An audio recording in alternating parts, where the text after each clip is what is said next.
Isang masayang pagbati na may ngiti sa aking mga labi. Naghahanap ba kayo ng makakatuwang sa pagre-review ng inyong anak? Meron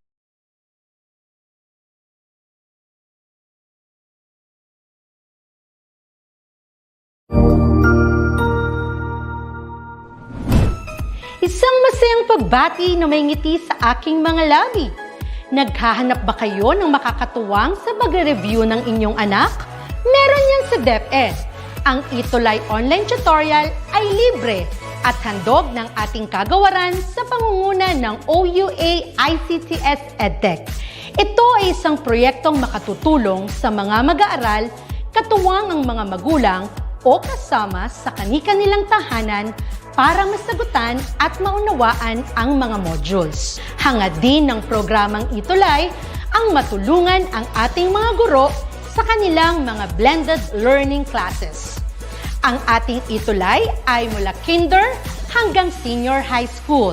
Bukod sa academics, meron din tayong mga special programs gaya ng All is Wellness, Reading and Math Remediation, Storytelling, Mommy Tech Talks, Classes sa Gramatika, Speech Class, Financial Literacy, at marami pang iba.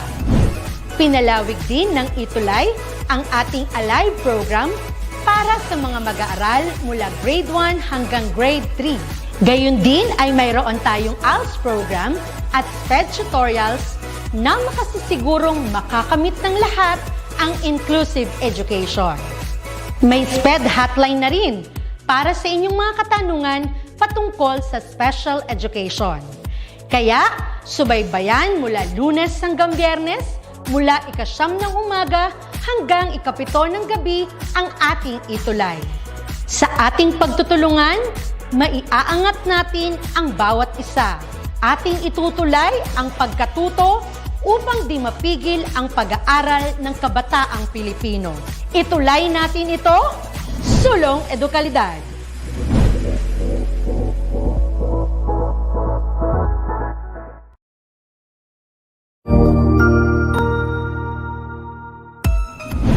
Mabuhay! Good day to all! I am your tutor Madge. Welcome to ETUlay, a free online tutorial, an initiative of the Department of Education, Information and Communications Technology Service, Educational Technology Unit, ICTS EdTech. This program is aimed at helping and assisting learners from kindergarten, senior high school, ALS, Alive, and SPED learners. Aside from answering the modules, the ETUlay is offering programs which you will surely look forward to. Together with our parents and teachers, the ETUlay will bridge the gaps where difficulty and ease meet in learning new knowledge and skills. So, let us prepare our modules, pen and paper. Ready your mind to see and hear worthwhile and interesting lessons. Let us now study and learn, together with our volunteer online tutors. Tara na!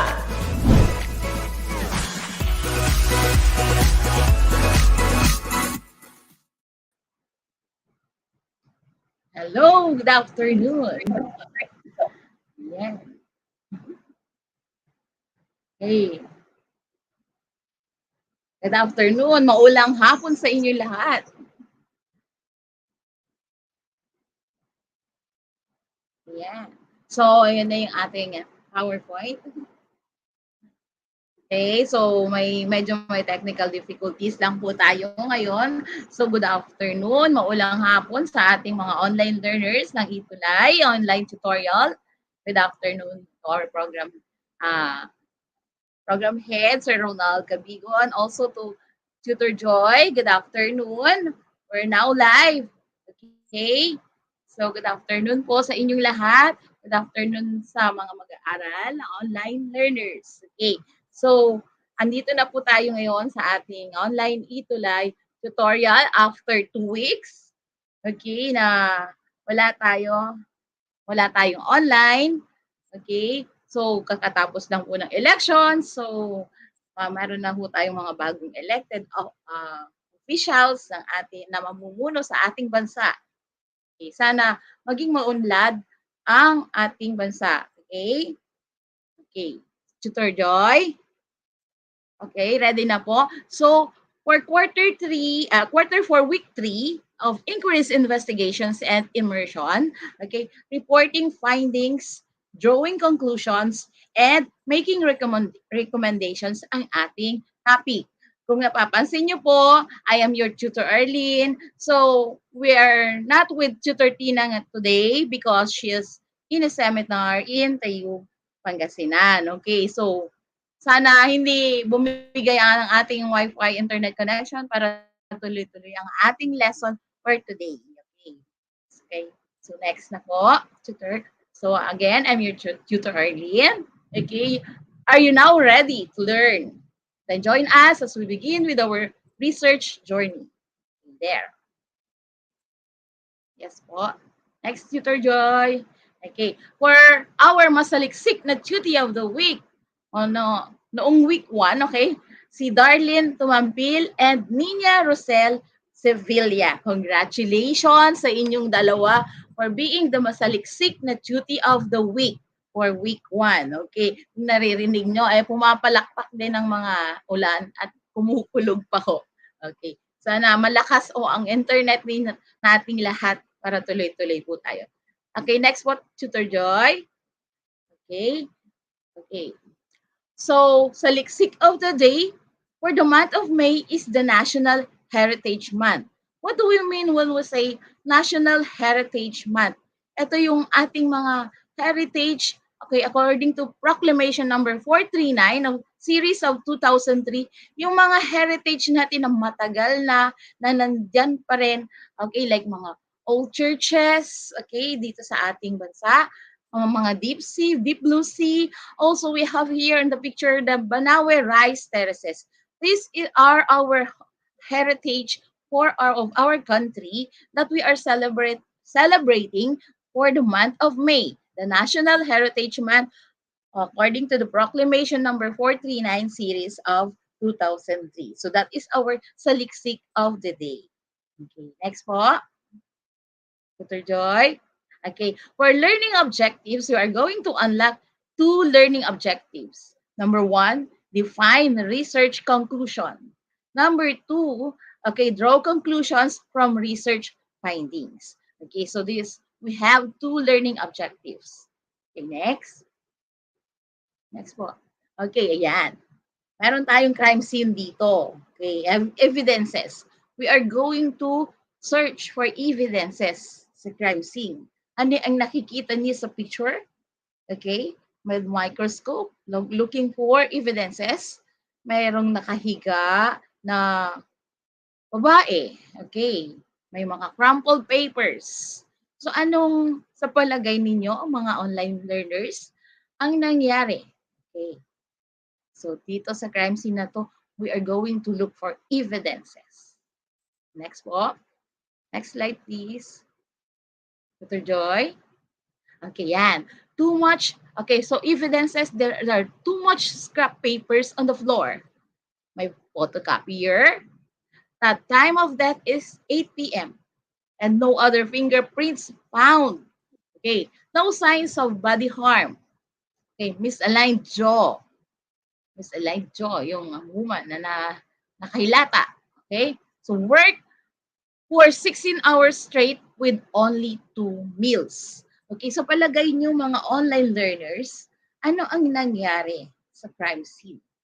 Nakabulagta na yung babae sa picture. Okay. Next slide po. Okay, so for the question, what is the cause of death? So, ano ang cause ng death doon sa mga evidences ng babaeng nakabulagta sa floor? Ano sa palagay nyo, mga online learners? Tignan natin. Okay, you can message your answers on the chat box. Okay, sa ating FB Live. Okay. Okay, may nagsabi over fatigue. Question mark. Okay, question mark. Ano pa? From Shaina Claire. Okay. Okay, there. The cause of death meron na lumabas na is heart attack due to over fatigue. Okay, over fatigue. Tama, ang galing ng mga learners natin, mga online learners. Bakit nagkaroon siya ng heart attack due to over-fatigue? Okay, maraming papel, pagod, ano pa? 8 p.m., inabot na siya ng 8 p.m., 2 meals lang siya, yan. Yan, and work for 16 hours. Usually, is 6 to 8 hours lang. 16 hours lang siya. Straight na. Ng isang araw in 1 hour. So nasobrahan talaga siya sa work or over fatigue. Kaya siya nagka-heart attack. There. Tama ba? Okay, ang galing ng mga ating mga learners. Ayan. So we have now the data analysis. So for the data analysis, you are going for evidences. Next. Okay. So and then after the evidences, next po. Okay, we are going to draw our conclusions there. And then after conclusions, okay, we have a strong impression impact. Okay, from what we have in the previous pictures. And the next, one more. After the strong impression impact, we are going to do the drawing of conclusions. For the drawing of conclusions, yan na, ito na yung gagawin natin sa ating research na gagawa na tayo ng conclusions from the evidences, dun sa gathered evidences, okay, sa ating data analysis, gagawa na tayo ngayon ng conclusions. Strong impression na impact in drawing our conclusion. Drawing of conclusions on what we have, okay, research. Okay, yan. Next slide po. Okay, so let us do our learning task number 1. Okay, let's do learning task number 1. Ano po yung ating learning task number 1? Next slide po, Tutor Joy. Okay, andyan si Tina Dal. Ayun, hindi natin mabibis si Tina. Tutor Tina, andyan siya. Ang ating Tina Dal. Tina O. Dal. Okay.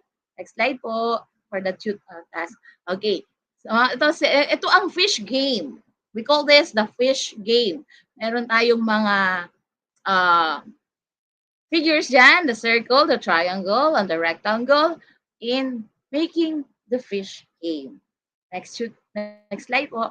Okay, so for the learning task, okay, the direction, you are going to choose the best answer by writing the corresponding color of your choice. We have there 2 colors, red and green. Okay, so online learners, are you ready? Okay, red and green. Can you message that as your answer in the chat box in our FB Live? Okay, okay, next slide po for the question. Okay, so number 1, learning task, you are attending your inquiries, investigations, and immersion class at 3 p.m. And suddenly, you heard a loud bang from the sky. From the sky. Okay, merong kumukulog-kulog ngayon. Okay, so, okay. For red, if it will possibly rain because there is a thunder. Yan. And then for green, next slide po, Tutor Joy. Okay, it will possibly possibly because of fireworks from other country. So sa palagay nyo, red ba or green ang sagot sa ating learning task number 1? Ulitin ko. You are attending your inquiries, investigations, and immersion class at 3 p.m. And suddenly, you heard a loud bang from the sky. Okay, the sky. So, red ba o green? O yun na, pumapasok yung mga answer nila. Red. Okay. So, tama ba yung sagot ng mga online learners natin, Tutor Joy? Red daw po ang answer. Tingnan po natin kung tama ang sagot. Okay. Kaya lang hindi red. Ang sagot ay green. Okay. It will possibly because of fireworks from other country. Thunder. Okay, thunder. Okay, hindi siya. Tama ba? Red? Okay, it will possibly be rain because there is a thunder. Okay, pero ang naka-dark o yun, yung red. Okay, the same pa rin yung green. Okay, so red. Tama, red. Not green. Okay? So maraming nagsasabi, mayroon ding nagsabing green, may nagsabing red. Pag sinabing thunder, of course, from the sky, so magkakaroon ng rain.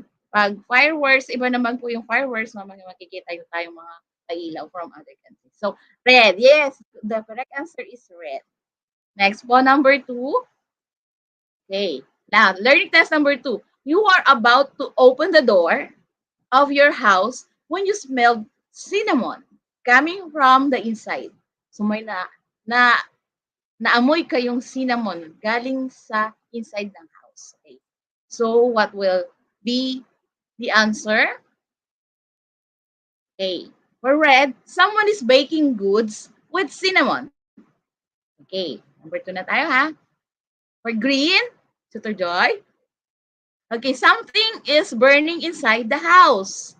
Okay, so what will be the possible answer for learning task number 2? Okay, number 2 question. Online learners. Okay, what's your answer number 2? Okay, red. Okay, red. Red ang lumalabas sa mga answers nila. Okay. Tama po ba?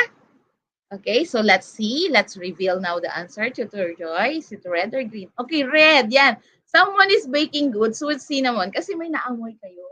Cinnamon from the house. Hindi naman nasusunog yung naamoy. Okay, next. So correct. Ang galing ng mga online learners. Red. Puro red ang sagot nila. Number 3, you failed to remind your classmates at your FB group chat or your GC to bring the materials for the coastal cleanup drive. Okay, nakalimutan mo. Okay, ngayon, ano ang possible ang sagot for this situation? Number 3. Okay, for red, Tutor Joy. Next slide po. Okay, my classmates will surely get happy that the cleanup drive will be delayed. Tama ba, online learners? Okay, for green, next, okay, my classmates will surely get annoyed and the cleanup drive will be delayed. Ano kaya ang possible na sagot dito sa situation na ito mga online learners? For number 3, is it red or green? Okay, ayan na, na-reveal na. Okay, my classmates will surely get annoyed and the cleanup drive will be delayed. Of course, maanoy sila kasi hindi sila na-remind. Hindi naman sila pwede maging happy kasi hindi sila na-remind. Tama? Okay, tama. Okay, green. Pasok na yung, ayan. And yan na yung mga, pumapasok na yung mga answers ng mga online learners natin. Pero green ang pumapasok na answers nila. Okay, next. Okay, next situation number 4, your teacher reminded you to study your previous lessons for the upcoming quarterly exam. However, a close relative died in the next town, who is scheduled to be buried on the same day of your exam. Okay, for this situation, okay, what will be your possible answer, red or green for this situation? Next slide, Ma'am, Tutor Joy. Okay, indirect. Okay, I can attend the burial ceremony of a close relative, or I cannot attend the burial ceremony of a close relative. Okay, online learners, is it red or green for this situation? What will you do? What's your answer? Okay, let's see the answers. Okay, so na-reveal na yung sagot. I cannot attend the burial ceremony of a close relative. Okay, of course, what is your priority? You have to study for the quarterly exam or attend a burial ceremony. So green ang sagot. Okay. Maiintindihan naman nung namatay mong close relative na hindi ko maka-attend kasi mas importante yung pag-aaral mo for your quarterly exam, and then after that you can also visit your close relative na nabury na. Okay, there. And then for next situation, number 5, your friend invited you to her birthday party. You failed to inform your parents because you don't have a cell phone load. Now, so what are you going to do with this situation? Your friend invited you to her birthday party. You failed to inform your parents because you don't have a cell phone load. Okay, is it red or green for number 5? Yan, pumapasok na. Number 4, green. Okay, for number 5, red or green ba? Anong possible answer? For red, my parents will surely get worried and will look for me. And for green, my parents will surely contact the birthday celebrant. Okay. So red or green ba ang possible sagot ninyo sa situation number 5, mga online learners? Okay? Nasa number 4 pa lang answer. Oh, may nag-answer na. Red. Ayan na, number 5. Pumasok na yung mga answers ng mga online learners. Red. Tama po ba? Reveal na natin ang sagot for number 5. Correct. Next slide po. Okay, yan. Red. My parents will surely get worried and will look for me. Okay, pag hindi kayo nagpaalam, hindi naman nila i-contact yung my birthday kasi hindi naman nila alam kung saan ka pumunta. Right? Okay. So, dapat magpaalam palagi. Okay. Try to find ways if you don't have a load. Maki-text sa iba. Okay. Yan. Next. Next slide po. Oh, yan. Good job. Tapos na natin ang task 1. So, you are now all task 1 completers ng inquiries, investigations, and immersion for quarter 4, week 3. Okay, next po. Next slide. Correct. Okay. So, what is the conclusion? Okay. Conclusion, it wraps up your writing by summarizing the main idea for your readers. And, next slide po. Okay. And this brings your writing to a smooth close and creates well-written answers to your research questions. So with our learning task, okay, may mga situations, okay, na ano yung possible na outcome or conclusion na gagawin nyo. Same with your research, you are going to bring to your writing a smooth, close, and creates well-written answers to your research questions. You have your research questions, okay? You gathered evidence, data, and then now you have to reach and make your conclusions in your summary and the last part of your research paper. Now, okay, next po. Okay, so what made you think of those conclusions again? Next slide. Okay, because of the hidden clues or meanings. Okay, so kailangan tayo talaga mapagmasid, mag-observe. Okay, so tingnan magbuti ay yung mga hidden clues and meanings. Okay, in making your conclusions in our gathered evidences and data. Okay, the typical effects of similar causes. So these are your conclusions. And,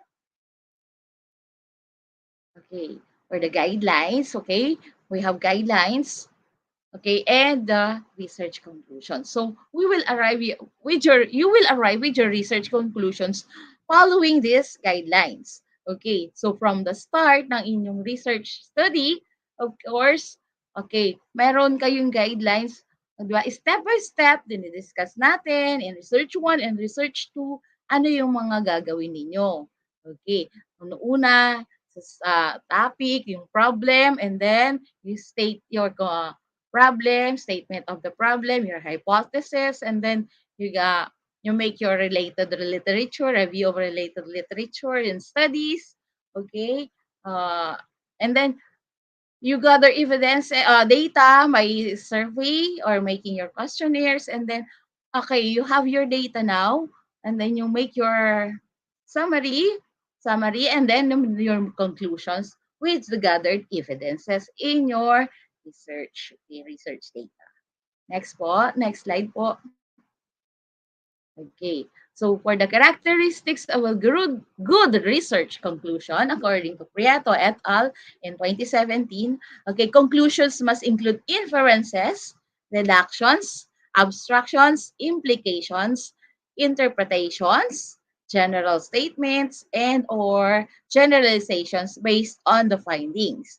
So ayan na, andyan na, yung magko-conclude na tayo from our inferences, nag-deduct tayo from general to specific, mga abstractions ng abstract natin, mga implications ng mga research na research natin, na mga na-interview natin, sa survey natin. Ayan, mga implications and interpretations of data table. Pag nagawa nyo na siya ng data table, okay, yung kung ilan yung mga respondents niyo, okay? And then you make your general statements. Okay, ano yung general statements nyo dun sa result ng inyong data table, sa inyong mga surveys. Okay, you make your generalizations based on your findings. And next slide po. And conclusions should appropriately answer the specific questions raised at the beginning of the investigation in order that they are given under the statement of the problem. Okay. So meron kayo yung statement of the problem na guide, okay, in making your conclusions. Okay, sasagutan nyo na ngayon yung statement of the problem nyo based on what you have gathered in your surveys, on your data, and then you are going to make your data tables, okay, mga computations, okay, or quantitative, okay, and then yan na yung gagawa nyo ng conclusion and interpretations. Okay. Next slide po. Yan. Another characteristic of a good research conclusion, conclusions should point out what was factually learned from the inquiry. Okay, you should point out what was factually learned from the inquiry. Ano yung lumabas na data nyo sa survey nyo? Ano yung mga responses ng mga respondents? Yung factually learned, okay, doon sa inyong population, doon sa inyong respondents. Okay, so dapat yung actual talaga, factual. Okay, factual. And next, number 4, characteristic of a good research conclusion. Next slide po. Correct. Ayan. Conclusion should be formulated concisely, that is brief and short, okay, yet they convey all the necessary information resulting from the investigation. Okay, so formulated concisely, brief and short in just one paragraph na nandoon la lahat, or one or two paragraph, andun na lahat na nagko-convey yung mga necessary information resulting from your investigation. Okay. So andun na, conclusion na nga. So kahit isang paragraph will do. Okay, next po. Next slide. Okay, yan. Ayan, tapos na tayo sa ating fish game. Okay. Now, so na-discuss na natin ano ang conclusions. So let's go to learning task number 2. Okay. We have true or false, payong o kaya circle. Tama-tama yung payong, mamuulan. Okay. Direction, right, the shape. Okay? Okay, so hanapin nyo yung shape dyan sa mga stickers dyan sa online nyo, sa yung cellphone, mga online learners, which corresponds to your answer from the choices given. Use a separate, you can also use separate sheet of paper. But you are going to message me, we are online, mga online learners, you can message yung umbrella and circle. Okay, doon sa mga GC natin, pwede kayong magsulat din sa papel and submit that, picture that sa inyong subject teacher. Okay, so let's see the learning task number 2. Number 1, okay, in writing a research conclusion, avoid merely summarizing the results. Okay, is it, okay, next slide po. Okay, is it true for umbrella or false for, okay, ang sasagot nyo dyan is circle. Okay, pwede nyo na i-type ang true or false. Kung hindi nyo mahanap yung umbrella at saka circle na sticker. Ang online learners, okay, number 1, in writing for learning test number 2, okay, number 1, based on our discussed lesson in conclusions, in writing a research conclusion, avoid merely summarizing the results. Is it true or false? Okay. Watching from Manilio, Laguna, Tutor Rama here. Okay, good afternoon po sa mga Tutor Rama. Okay. So, online learners, nasa ano, true or false? Ayan, may next mark. Okay. Nag-set ng picture ng umbrella. True ang sagot nila. Ayan, umuulan na ng umbrella. Nagpapayong na sila. Umuulan. Okay, tama po ba, Tutor Joy? Direct? Ang sagot, yes, it's true. Tama. So, avoid merely summarizing the results in writing your research conclusion. Before the conclusion, meron na kayong summary, right? In chapter 4. So avoid merely just summarizing. So mag-conclude na kayo sa susunod. Kasi nag-summarize na kayo, summary and conclusion. And then susunod dyan sa chapter 5 na yan is the recommendation. But our topic for today is on conclusion. Okay. So avoid merely summarizing the results. Next number po. Correct. Okay, make inferences from the summary of results. Okay. Yan. So dapat mag-inference kayo. Okay, number 2, in writing a research conclusion, state it in a clear and simple language. Okay, is this true or false? Number 2, tama ba? Ang statement number 2, in writing a research conclusion, state it in a clear and simple language. Online learners, you can message your answer in the comment box. Like and share na rin po ang ating episode for today. We have 31 online learners. Okay, for number 2, umuulan ng payong. Okay, true. Tama po ba ang sagot nila, mga online learners? Correct. Yes, it's true. Okay, so in writing a research conclusion, state it in clear and simple language, yung maiintindihan ng magbabasa. Huwag na yung paligoy-ligoy or mga highfalutin mga words na gagamitin. Okay. May nagbalon. Umuulan ng mga heart and okay. Okay. So, yan. Emphasize the purpose of your study, then relate your findings differ from studies. Okay, there.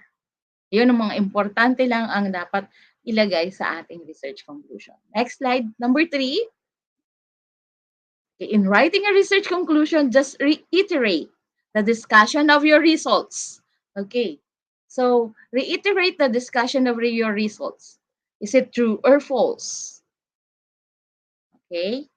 Online learners, number 3 na tayo. Okay. So, umuulan ng ayong and true. Okay. Is it true or false? For number 3. Okay. Ay, may nag-circle. May isa true, tapos mayroon okay. So, it is false. Tama si John Mark. Okay. In writing a research conclusion, just reiterate the discussion of your results. So, provide a synthesis of arguments presented in the paper to show how these converge to address the research problem. Do not just reiterate. Okay. Provide also a synthesis of arguments. Okay, presented in the paper to show how these converge to address the research problem. Kaya, you just do not reiterate. Kaya nga false yun. Okay. Provide also a synthesis. Next, number 4 po. Okay, let's go to number 4. In writing a research conclusion, use numerals, figures, or simply repeating the results. Is this true or false? Okay. Okay, number 4. Okay, nasa number 3 pang mga online learners natin. False ang sagot nila. Okay, online learners, number 4 na po tayo. Is it true or false? In writing a research conclusion, use numerals, figures, or simply repeating the results. Okay, nag-circle. Puro circle ang sagot nila. Tama po ba? False ang mga sagot ng ating mga online learners, direct? Okay, false. Yes, very good. Ang galing ng mga online learners po natin. The focus of this part of research paper is not presenting results nor findings, but the inferences and implications. So we just do not use the numerals, figures. Nasa data tables na po yon. Okay, you just simply repeat the results. So ito, you are going to focus on the research paper, not is not presenting results nor finding, but the inferences and implications kasi nasa conclusion tayo. Ano yung mga inferences and implications? In paragraph form na po tayo ang ilalagay sa conclusion in the part sa chapter 5. Okay, next, number po. Correct. Okay, and in writing a research, number 5, in writing a research conclusion, indicate opportunities for future research. Okay, true or false? Okay, online learners, message your comment. Okay, type your answer, message your on the comment box. Number 4 pa po sila. Okay, number 5 na po tayo. Okay, ayan, Ayong, true. Si Christine. Ayan, true. So tama po ba? Reveal na po natin ang sagot for number 5. Okay, it's true. Okay, so, indicate opportunities for future research. Para din sa mga future researchers yan. Nababasahin sa in writing your research conclusion. Okay, tama. Yes. Tama po, direct. Next slide po. So, highlighting the need for further studies provides the reader with the evidences that you have an in-depth awareness of the research problem. Okay, in-depth awareness of the research problem. So, i-highlight niyo yan for futurists. So, good job! Ang galing-galing ng ating mga online learners. Okay, task to completers na sila. Okay. Kaya lang, practical research. Hindi na palitan. Okay. So, good job tayo. Okay, a big round of applause. Task 1 completer and task to completer ang ating mga online learners ngayon, mga learners, okay, for increased investigation and immersion. Yan. Congratulations. Okay. Correct. Okay. So, na-unlock mo natin ngayong araw ang dating mating mga learning objectives na dalawa. In define research conclusion and draw conclusions from research findings. Yan, na-unlock mo na po natin. Galing. Tapos na po tayo sa ating one. Okay, now we have the masaliksik task of the week. For the direction, you visit your library or surf the internet for 5 free and available research papers. Okay, analyze how did the authors crafted their conclusion and supply your answer on the space allotted. Okay, so you read at least 5 free available research papers that you can visit at your library. Si open na siguro yung mga school library. Meron na tayong mga expanded face-to-face learners na pumapasok. So, you can visit the library and see yung mga research papers na available at your library that you can read and analyze how did the authors crafted their conclusion. So, you have an idea and then supply your answer on the space allotted. The next slide po, direct. Okay, ito yung gagawin nyo for mga saliksik tasks of the week. Okay, on the first column, you are going to write the research title.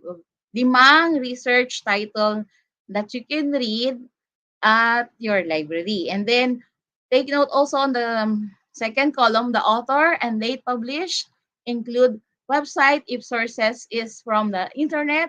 Okay, and then the last column, the third column, analysis of the research conclusion. Right. Okay. And then you can send that on this website. Okay. Andyan yung website. Gawin nyo yung table. Okay. You can screenshot sa ating FB Live kung hindi sure nyo sa makopya kaagad yan in a paper. And then, andyan na rin po, screenshot the website na pagsasubmitan nyo ng inyong masaliksik task of the week for weekly. Okay. Correct. Next slide. Okay, there. We are all now certified masaliksik. Okay, mga online learners natin. Okay, meron pa tayong 25 online. Okay, like and share lang po ang ating lesson for today, ang ating episode para mas maintindihan ng ating mga co-learners, mga online learners, and then we are our references, okay, para yung mga nahihirapang mga kaklase ninyo, mga learners about the research, okay, you like and share, and then meron tayong mga references kung nahihirapan sila, okay, and these are also our references. Next slide po, direct. Okay, references, yan.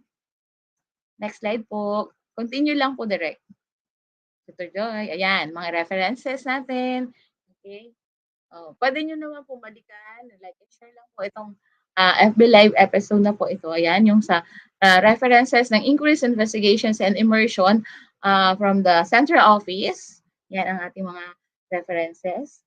And, okay, together with Tutor Tina and also our director today, Tutor Joy. Okay, at tapos na po ang ating episode for today. Sana by next episode, next Friday, magkasama na kami ni Tutor Tina. The last time siya rin mag-isa, ako ang wala. Pasensya na ho, nag-recognition ng anak ko sa PMA Baguio, I have to attend. Okay, na upang ang kalaman ay maging siksik, umaapaw, at itik, tayo ay manaliksik. Okay, so research is the key to all problems.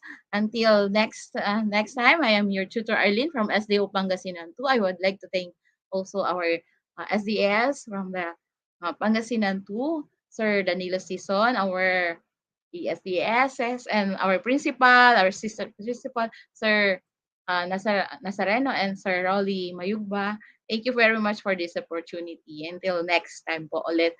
Mga online learners, mga students, okay, sana wag kayong tumigil sa pag-research because research is the key to all problems.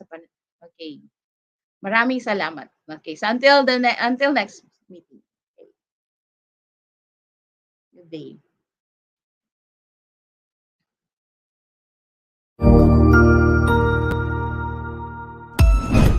Ang husay naman! Natapos mo ang iyong tutorial session kasama ang iyong mahusay na ETUlay tutor. May bago ka bang natutuhan? I-share na yan gamit ang hashtag ETUlay Level Up. Huwag aalis ha dahil may susunod pang programa na pwede mo ring panoorin at salihan dahil naghihintay na ang iyong mga tutors. Happy learning dito sa ETUlay!